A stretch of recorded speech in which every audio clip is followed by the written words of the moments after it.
Eu quero compartilhar com os irmãos no livro do profeta Abacuque.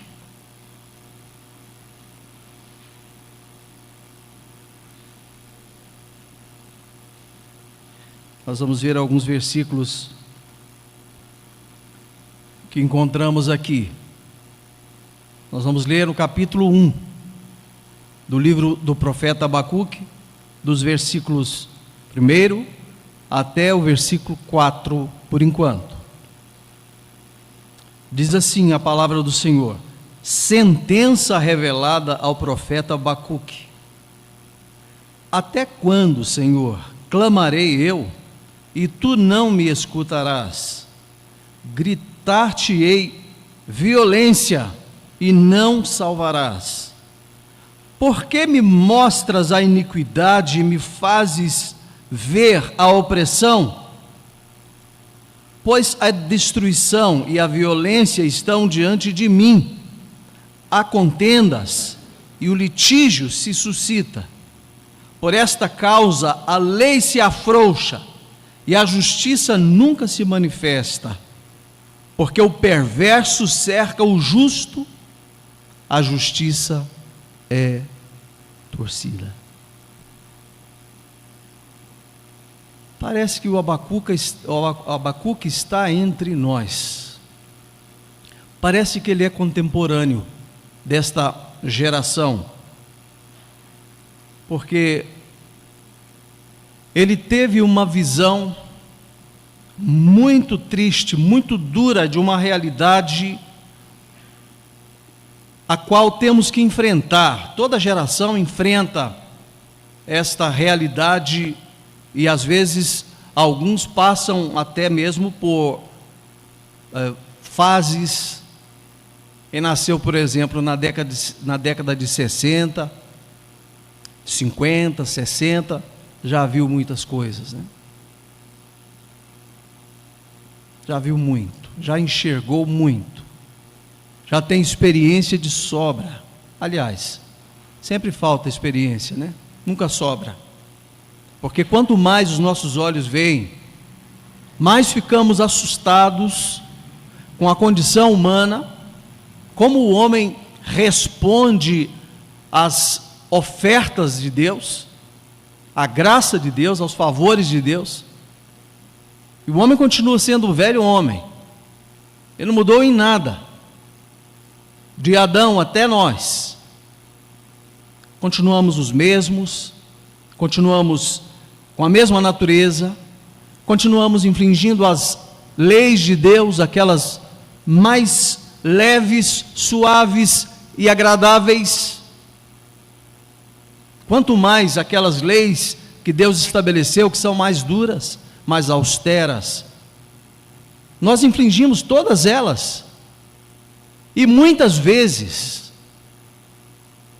somos reincidentes em infringir as leis de Deus. Mas nós, experientes, mais experientes, temos observado uma coisa: o mesmo Deus, ontem e hoje, certamente Ele será eternamente, assim diz a sua palavra. Deus não muda. Enquanto nós mudamos o tempo todo, Deus continua firme. E Abacuque representa-nos em eras passadas. Poderíamos dizer aqui, no ano 600 e alguma coisa antes de Cristo. Algumas pessoas acham que este menino, ou este profeta, é filho daquela viúva lá, de Elias ou Eliseu, não me foge a memória. Existe uma hipótese em relação a isso. Nós não sabemos, porque isso não está registrado no cânon das Escrituras, nos 66 livros, e sim em algum livro apócrifo. Mas imagine só se isso for verdade. Olha a história daquela viúva, e olha a história daquele menino. Se isso consta mesmo, então nós estamos diante de uma figura, um ícone. Eu posso dizer que, ainda que não seja ele verdadeiramente filho daquela viúva, nós estamos diante de um homem de verdade. Um homem de verdade, no sentido mais profundo da expressão. Um homem com capacidade de indignar-se. Um homem que tem ousadia de falar com Deus como poucas pessoas tiveram. De conversar com Deus frente a frente. E expor todos os seus sentimentos. Um homem que não se maquiava para estar diante de Deus. Um homem sincero, um homem de verdade.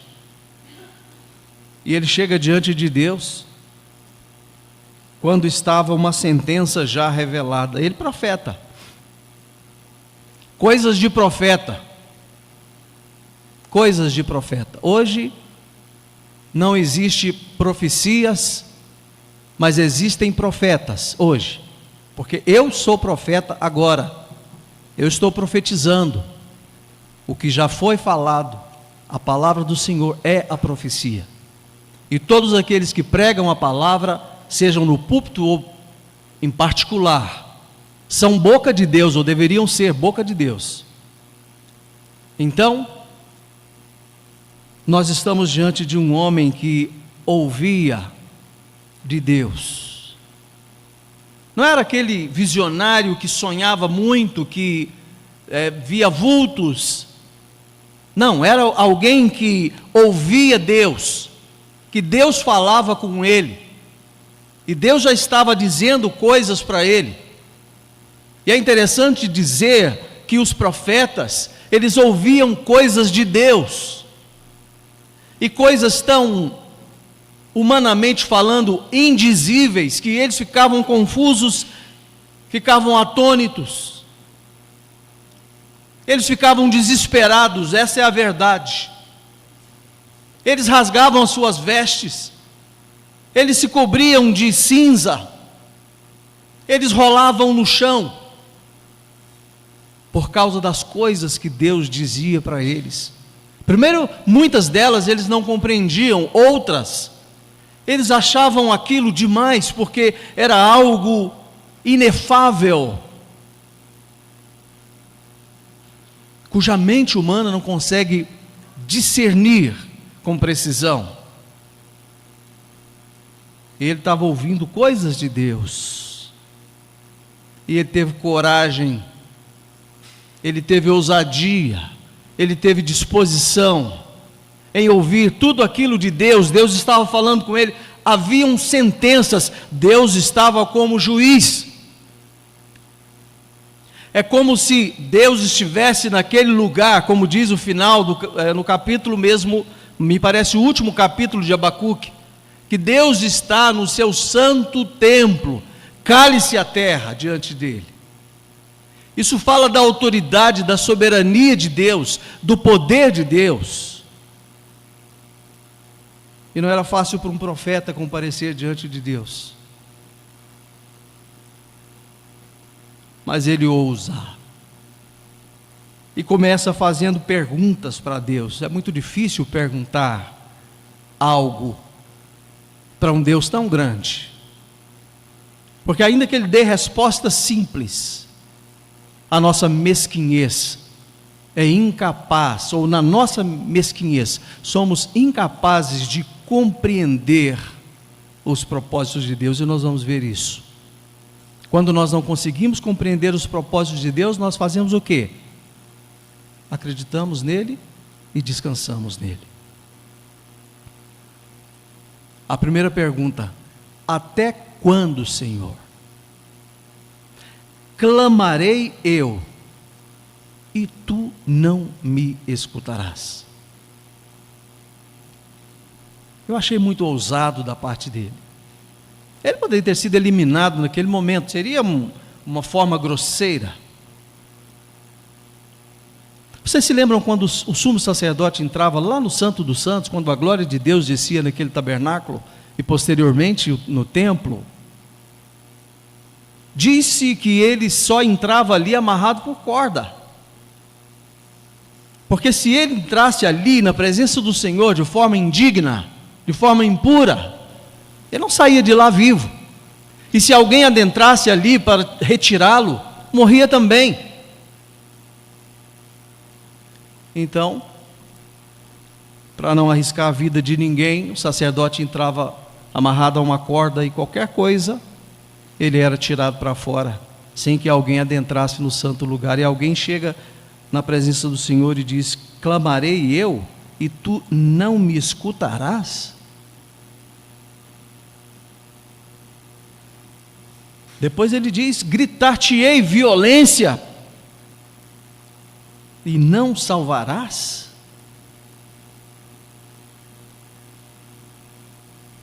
Terceira pergunta: por que me mostras a iniquidade e me fazes ver a opressão?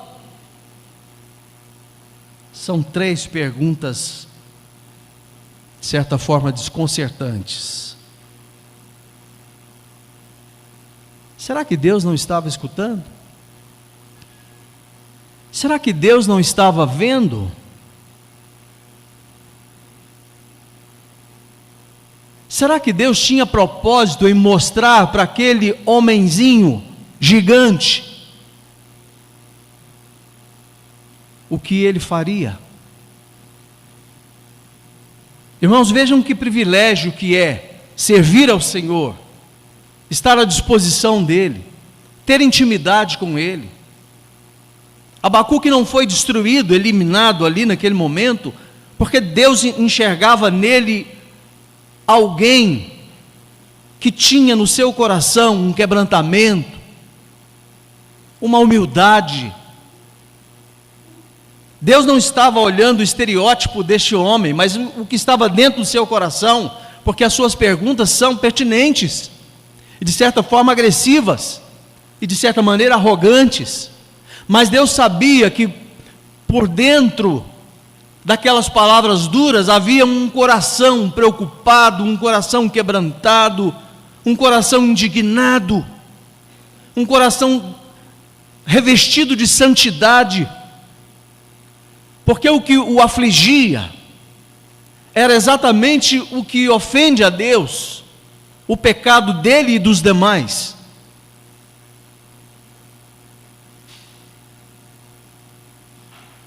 E as coisas que o indignavam, elas são conhecidas nossas. O que ele vê que o próprio Deus mostrava ali? Havia muita violência no meio do povo. Violência doméstica, violência na rua, violência nas cidades, violência no campo, violência e mais violência. Por que me mostras a destruição e a violência que estão aí diante de mim? Contendas, litígios que se suscita. Ele ainda completa dizendo: e nós temos um problema sério aqui, que por causa destas coisas a lei, ela está cada vez mais frouxa, e a justiça nunca se manifesta, e quando se manifesta, é como nós conhecemos: o perverso cerca o justo, e a justiça é torcida. Alguns são punidos e julgados por não cometer nada ou quase nada, e outros são soltos com centenas de anos de condenação. Está indignado? Deveria. A santa indignação do profeta Abacuque. Ele estava indignado com isso. A lei frouxa, não punia, e quando punia, ela tinha lado, ela tinha espectro, ela não fazia justiça, ela não cortava reto. Abacuque ficou impressionado com isso. Vamos ver um pouquinho da história. Se nós estamos aqui falando de alguém que viveu contemporâneo de Jeremias, e não me foge a memória o profeta Naum, nós estamos falando do período que antecedeu o cativeiro babilônico, que é o segundo império. O primeiro império, muito antigo, antes mesmo de Moisés, bem antes de Moisés, cujo grande rei Hammurabi criou códigos e leis que foram utilizadas por povos e nações. Agora nós estamos diante do segundo império, o babilônico, aquele que tinha um grande rei conhecido como Nabucodonosor. E nesse momento da história nós vemos que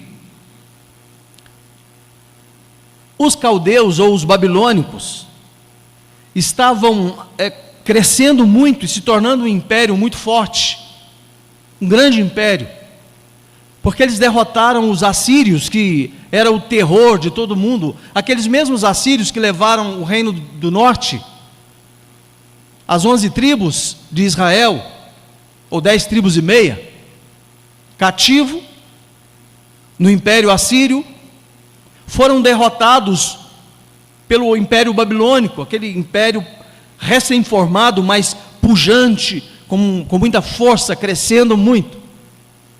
Estava aterrorizando a região média persa e todo o Oriente Médio. E aí o que estava acontecendo? Eles estavam avançando cada vez mais. Já haviam vencido o império assírio, agora estavam arrumando as terras de Israel, e com o propósito de chegar lá no Egito e conquistar o Egito, que era também considerado um grande império naquele momento ainda, muito depois da saída do povo de Israel do Egito, mas ainda eram considerados muito fortes.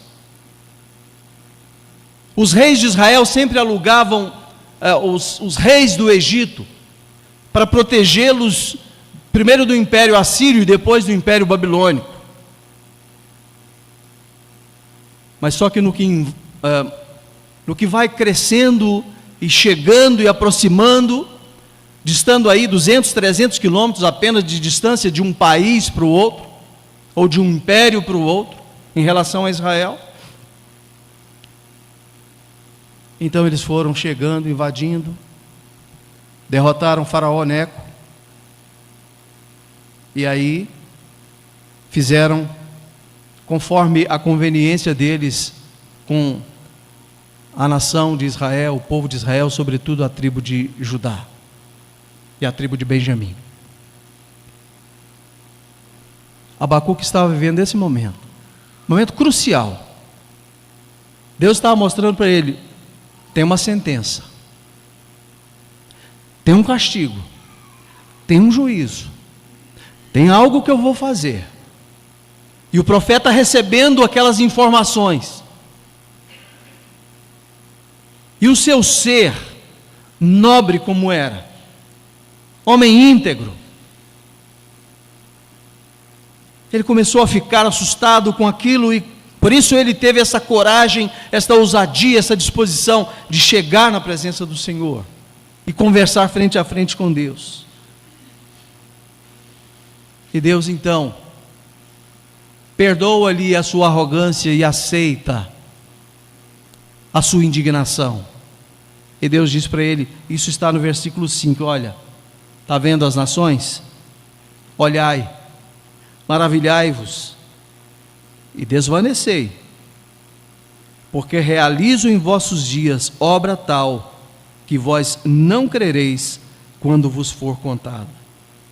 Pois eis que suscito os caldeus, nação amarga e impetuosa, que marcham pela largura da terra para apoderar-se de moradas que não são suas. Eles são pavorosos, isso é Deus dizendo para o profeta. Eles são terríveis, e criam eles mesmos o seu direito e a sua dignidade. Os seus cavalos são mais ligeiros do que os leopardos, mais ferozes do que os lobos. Ao anoitecer são os seus cavaleiros, que se espalham por toda parte, sim, os seus cavaleiros chegam de longe, voam como águia que se precipita a devorar. Eles todos vêm para fazer violência, o seu rosto suspira por seguir avante, eles reúnem os cativos como areia, eles escarnecem dos reis, dos príncipes, são objetos de seu riso, riem-se de todas as fortalezas, porque amontoando terras tomam. Então passam como passa o vento e seguem, fazem-se culpados estes cujo poder é o seu Deus. Abacuque, o que fazer? Por que Deus estava fazendo isso? E Abacuque depois reclama dizendo: Senhor, o nosso povo já é ruim, o nosso povo já é pecador demais, agora o Senhor levanta um povo pior do que o nosso. Aí Deus fala para ele: acalma-te, senta aí, espera, aguarde. Irmãos, hoje é um dia em que muita gente quer chegar em casa, aliás, nem vai chegar em casa, ou alguns até aqui mesmo, na hora do culto, já estão olhando no celular para ver quem ganhou. Aquela frase da Dilma é épica. Na verdade, ninguém ganhou, todo mundo perdeu. Porque, gente, nós só estamos perdendo. Por quê? Porque se nós temos um governo, um modelo de governo, e aquele cessa e vem outro modelo, essa terra continua do mesmo jeito, as pessoas continuam violentas e más do mesmo jeito. Então, se estamos numa ditadura, ou se estamos numa monarquia, ou se estamos totalitária, se estamos numa democracia, o homem continua sendo o mesmo. A única coisa, e única esperança, e único refúgio, é esse último hino que foi cantado aqui, é Jesus.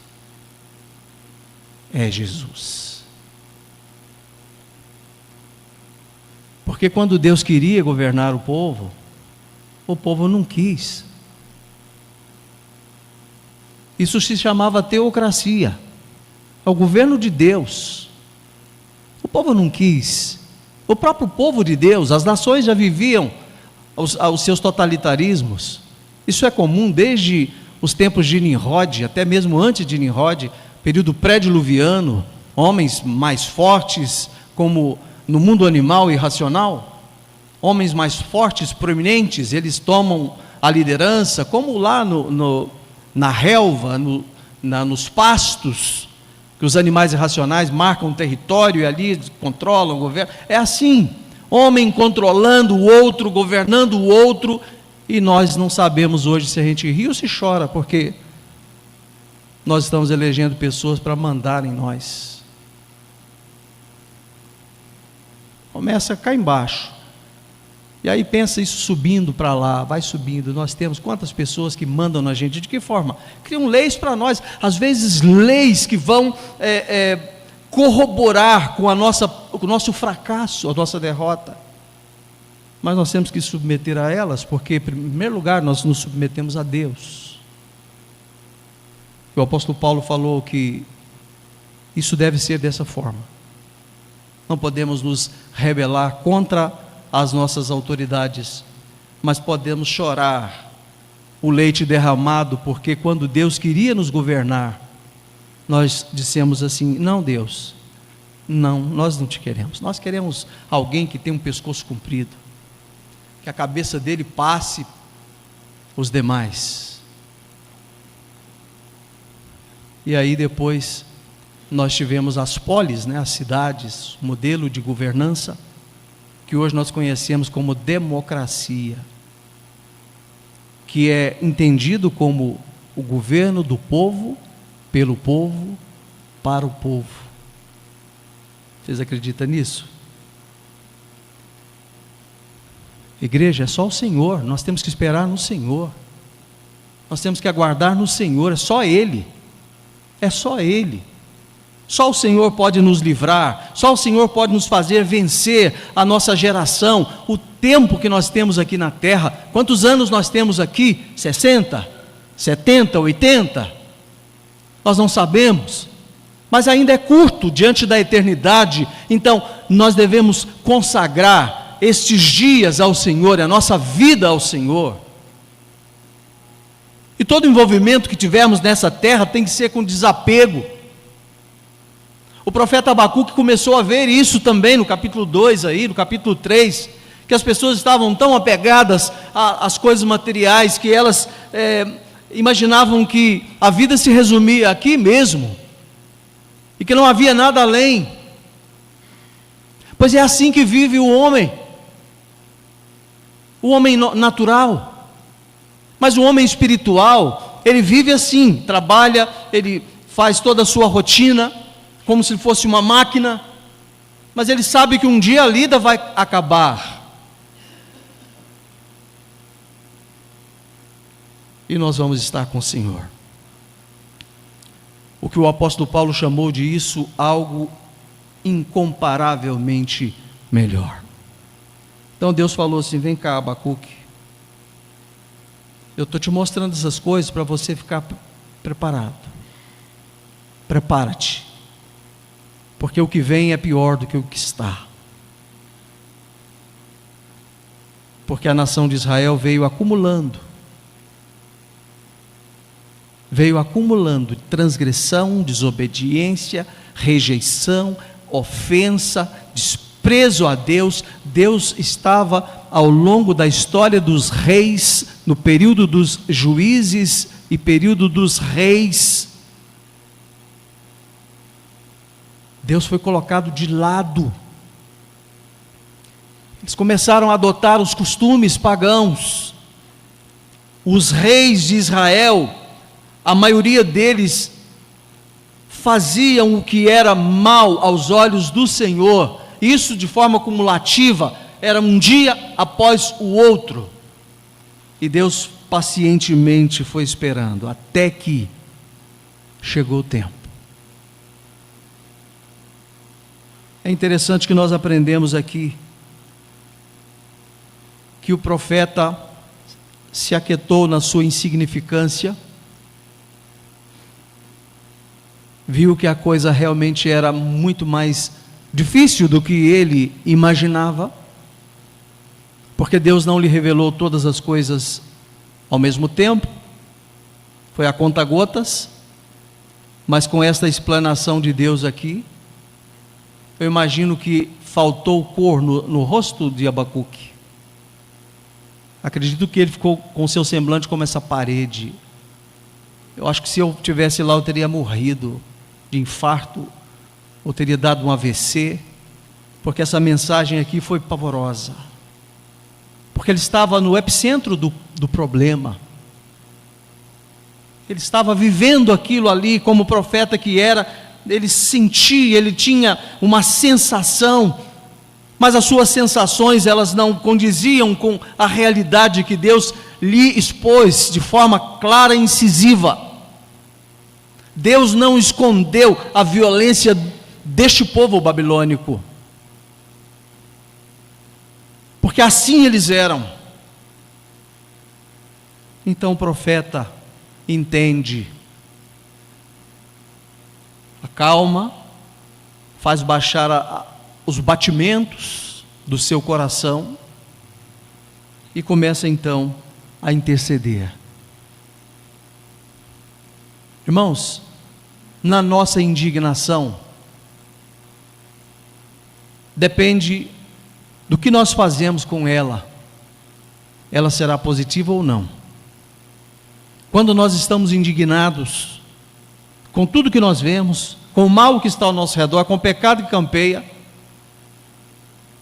eu não quero comentar isso porque eu nem entrei profundamente, mas vocês estão vendo as coisas que os artistas estão fazendo nos Estados Unidos da América. Vocês estão vendo como que existe uma agenda, a Agenda 2030, ela está caminhando para até 2030, tudo está certinho, direitinho, do jeito que eles querem, os inimigos de Deus, os adversários de Deus. Está tudo encaminhando. Quem tem 60 anos ou mais aí, na década de 80, século passado, nós não tínhamos informação quase nenhuma, mas existiam duas revistas aqui no Brasil, lá do Rio Grande do Sul, A Chamada da Meia-Noite e Notícias de Israel. Era a nossa fonte de informação sobre tudo que se passava lá em Israel. E Israel acaba sendo o termômetro. É o termômetro dos tempos, das eras. E quando as coisas estão acontecendo lá, olha, a distância entre os babilônicos, dos inimigos de Israel de hoje, era média persa. O de hoje foi governado pelo rei Ciro, e os inimigos babilônicos é aquela turminha do Saddam Hussein, o Iraque, exatamente geograficamente falando ali. Israel fica sendo ali o termômetro, o centro, e nós quando vemos, agora hoje, praticamente online, as coisas acontecem lá com minutos, nós já sabemos o que se passa aqui. Mas Abacuque não teve essa velocidade, a não ser a informação direta da boca de Deus, o que é realmente muito melhor. Ele começa a interceder, ele começa a orar. Quando nós temos a nossa indignação, quando nós vemos as coisas acontecendo, quando nós vemos as confusões, as contendas, as violências acontecendo na nossa vizinhança, na nossa família, no seio da nossa família, pode acontecer, ficamos indignados porque existe em nós, existe dentro de nós uma força que provoca essa indignação. Então o que nós podemos fazer? Interceder, reconhecer a soberania de Deus, reconhecer que Deus é Deus desde a eternidade, reconhecer que os olhos dele estão atentos a tudo que está acontecendo no mundo, no nosso país. Cai um, levanta outro, Deus continua o mesmo no seu santo lugar, e permite que as coisas aconteçam aqui, e às vezes para nos provocar, porque quando nós estamos conformados, nós estamos fora do eixo, e o apóstolo Paulo trouxe uma palavra muito poderosa em relação a isso. Ele disse: não vos conformeis com o mundo, não vos amoldeis ao mundo, renovai-vos.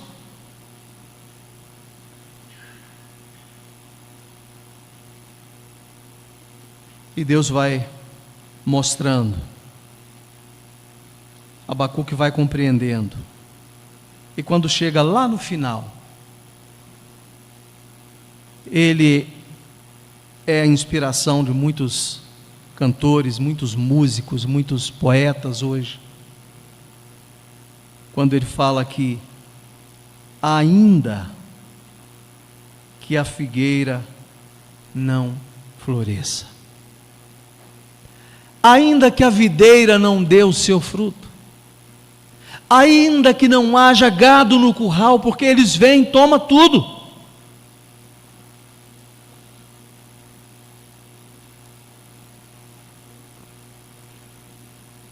Vocês se lembram?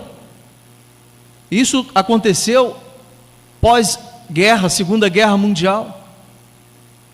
Nem batata eles podiam plantar, porque plantavam batatinha, essa batata inglesa, para comer. Eles iam lá, tomavam tudo e deixava só uma quantidade mínima, como se fosse uma renda mínima, para aquela família não morrer. Mas Abacuque disse assim: ainda que isso aconteça, todavia, eu me alegrarei no Senhor e exultarei no Deus da minha salvação. Esse é o maior nível de maturidade, é o maior grau de maturidade que um crente possa alcançar. Ainda que tudo esteja ruim, humanamente falando, mas nós temos aquele que nos dá alegria. Ele é a alegria dos homens, fora dele não há alegria nenhuma. Ah, se não fora Jesus, como diz o salmista suspirando, ah, se não fora o Senhor ao nosso lado, o que seria de nós? E nós podemos trazer essas palavras para nós. Ah, se o Senhor não tivesse do nosso lado, já teriam nos devorado há muito tempo. Mas o Senhor está conosco. Ele é o nosso refúgio e fortaleza, socorro bem presente na hora da tribulação. Pode crer nisso, pode confiar nisso. E o último lembrete: pior do que o exército babilônico, as pessoas que não subirem com Cristo no dia do arrebatamento dos salvos, que ficarem aqui para passar o período de grande tribulação. João descreve umas coisas esquisitas. Deus revelou a Abacuque coisas horrendas, mas João descreve o que ele viu. O que ele viu? Coisas horrorosas. Criaturas fictícias, só em desenho animado que a gente vê.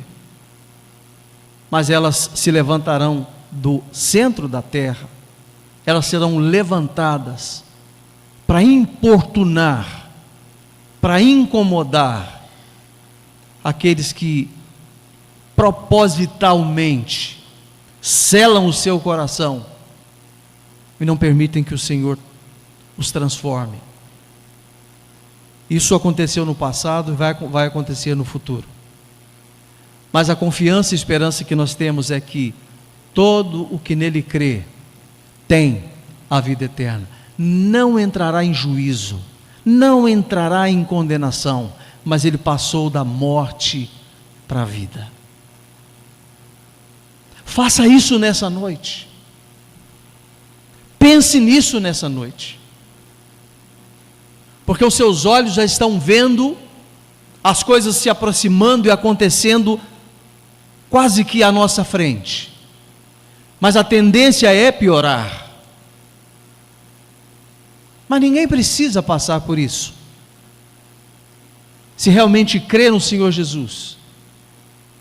A palavra diz que os céus e a terra poderão passar, mas a palavra do Senhor jamais. E a palavra do Senhor é segurança para quem nele crê. Eternidade para quem deposita nele a sua fé. Firmeza como rocha inabalável são aqueles que confiam no Senhor. São parecidos com um monte Sião, que não se abala, mas que permanece para sempre. Não aquela montanha necessariamente, mas o monte Sião é a presença de Deus, a presença inabalável de Deus. Com Abacuque nós aprendemos isto nesta noite. Enfrentar as coisas, encará-las como elas são, mas com a confiança e dependência do Senhor.